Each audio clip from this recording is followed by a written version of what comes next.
সম্মান আমরা ক্ষুণ্ণ হতে দেব না। আজকে আমরা প্রতিজ্ঞা নিয়েছি, আজকে থেকে আমাদের এই এলাকায় 1 নম্বর ওয়ার্ডে যদি কোনো ধরনের কোনো মাদক ব্যবসায়ী, কোনো ধরনের কোনো চাঁদাবাজ সন্ত্রাস আমাদের এলাকায় ঢুকতে চায়, প্রচেষ্টা করে, তাহলে আমরা তাদেরকে ঢুকতে দেব না, বাধাহত করব। এবং এই এলাকায় মাদক মুক্ত করার জন্য আমরা চেষ্টা করে যাব। এই এলাকায় যে মাদক ব্যবসায়ী রয়েছে গুটি কয়েক, তাদেরকে হুঁশিয়ার করে দিয়ে বলতে চাই, যারা এলাকায় মাদক ব্যবসা করেছে ইতিপূর্বে, আপনারা সবাই সোচ্চার হয়ে যান। আপনারা জেনে রাখুন, আজকের পর থেকে এলাকায় মাদক ব্যবসা করতে আসলে এবং মাদক সেবন করতে আসলে আপনাদেরকে আর ফিরে যেতে দেওয়া হবে না।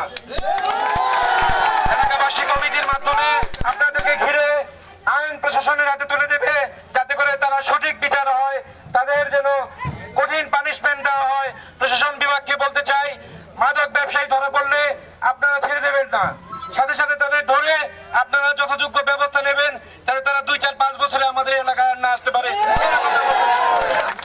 এই কয়েকজন মাদক ব্যবসায়ীর কারণে আমাদের এলাকার সম্মান ক্ষুণ্ণ হতে দেব না। এখানে অনেক মুরব্বীরা রয়েছেন, এলাকাবাসী সকলেই রয়েছেন, সকলকেই বলতে চাই, আজকে আপনারা সকলে ঐক্যবদ্ধ হয়ে যেভাবে র্যালি করেছেন, মাদকের বিরুদ্ধে সমাবেশ করেছেন, সেইভাবে আপনারা প্রতিটি এলাকায়, প্রতিটি ঘরে ঘরে মাদকের বিরুদ্ধে দুর্গ করে তুলুন, যাতে আমাদের এখানে কোনো ধরনের কোনো মাদকতা, সন্ত্রাস, ইয়াবা, গাঁজা ব্যবসায়ী, হিরোইন ব্যবসায়ী, কোনো মাদক সেবনকারী আমাদের এলাকায় আশ্রয় প্রশ্রয় না পায়, সেই দিকটা মাথায় রেখে আপনারা সবাই কাজ করে যাবেন। আমাদের এলাকার ব্যাপক উন্নয়ন হচ্ছে। গণতন্ত্রের মানুষ কন্যা মাননীয় প্রধানমন্ত্রী জননেত্রী শেখ হাসিনা যে উদ্যোগ নিয়েছেন, বাংলাদেশে আর পিছিয়ে পড়া কোনো জনগোষ্ঠী থাকবে না। আজকে আমাদের দেশের উন্নয়ন হচ্ছে, আমাদের এলাকার ব্যাপক উন্নয়ন হচ্ছে। আমাদের সাভার আশুলিয়ার মাটি ও মানুষের নেতা doctor Enamur Rahman MP sir, দুর্যোগ ব্যবস্থাপনা ত্রাণ মন্ত্রণালয়ের মাননীয় প্রতিমন্ত্রী ডাক্তার এনামুর রহমান স্যার, উনি উদ্যোগ নিয়েছেন সাভারে মাদক নির্মূল করবেন। আমাদের সাভার উপজেলা পরিষদের সুযোগ্য চেয়ারম্যান জননেতা মঞ্জুরুল আলম রাজীব ভাই, তিনি ইতিপূর্বে মিটিং করে বলেছেন মাদক মুক্ত করার জন্য যা যা করণীয় সাভারে উপজেলায় সেই প্রচেষ্টা নিয়ে কাজ করে যাবেন। আমাদের সাভার পৌরসভার মেয়র মহোদয়, তিনি বলেছেন ডাইরেক্ট মাদক যেখানে থাকবে সেখানেই যুদ্ধ ঘোষণা করেছেন উনি।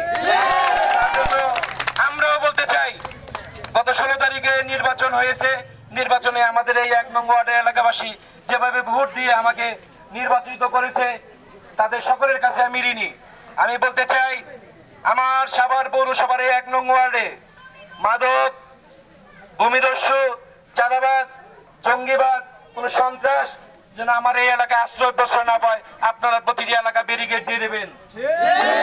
আমাদের এলাকায় কোনো মাদক নিয়ে, কোনো মাদক সেবনকারী ও ব্যবসায়ী যেন আমাদের এলাকায় ঢুকতে না পারে, সেই জন্য আপনারা যেভাবে আমাকে ভোট দিয়েছেন সেইভাবে আপনারা আগামী 5টি বছর আমার পাশে থাকবেন।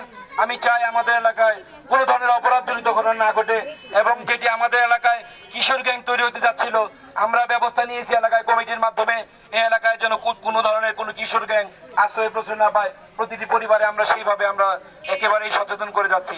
আপনারা আজকের এই অনুষ্ঠানে যারা সকলেই সমবেত হয়ে আজকের অনুষ্ঠানটি সাফল্যমণ্ডিত করেছেন, সকলকে আমাদের হৃদয়ের অন্তর থেকে শুভেচ্ছা অভিনন্দন জানিয়ে শেষ করছি এখানে।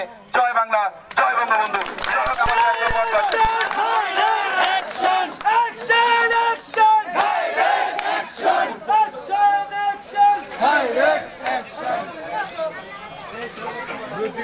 দর্শক, সাভার পৌর এলাকার 1 নং ওয়ার্ড কাউন্সিলর রমজান আহমেদের নেতৃত্বে মহান আন্তর্জাতিক মাতৃভাষা দিবসে মাদক বিরোধী র্যালি এবং সমাবেশ করলেন এইমাত্র সাভারের 1 নং ওয়ার্ড এলাকা থেকে। আগামী সময়ের সঙ্গে এতক্ষণ যারা যুক্ত ছিলেন সকলকে ধন্যবাদ জানাচ্ছি। আমি এতক্ষণ আপনাদের সাথে যুক্ত ছিলাম মোহাম্মদ উজ্জ্বল হোসাইন, সাভার পৌর 1 নং ওয়ার্ড এলাকা থেকে।